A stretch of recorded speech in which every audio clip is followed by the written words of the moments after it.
هذه الشيلة إهداء من أم سلمان آل فروان إلى أم العرسان طفلة آل سالم، وتقول لها ألف مبروك وتهنيتي يا الغالية. جموع الفرح شب الجمر واشعل الريحان، نجوم الجزيرة لعيون أم محمد أقبلت حي طاريها، وصفوا لها الصفين وخلوا لها الميدان، وهنوا لها هنوا بفرحة غواليها.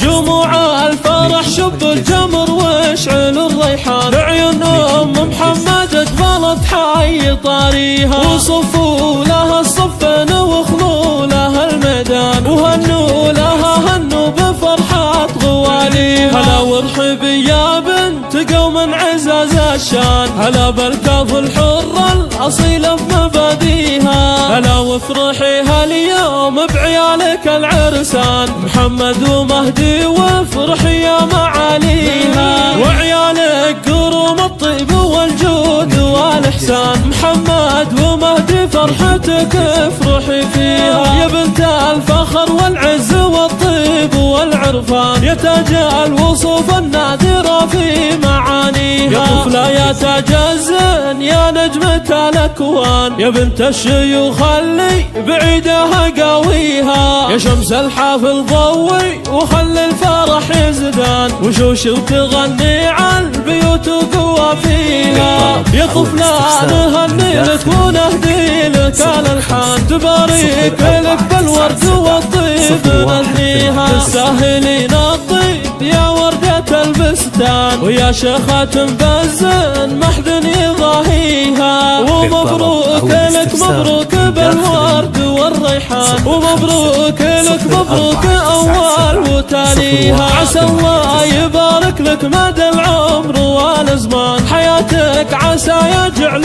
ربي يهنيها، أصيلة كريمة في المواقف لها عنوان، بمدح الكاف ومهما كتبنا منو فيها، وفي الختم صلوا عن النبي واذكروا الرحمن، وقولوا ما شاء الله واذكروا الله حواليها.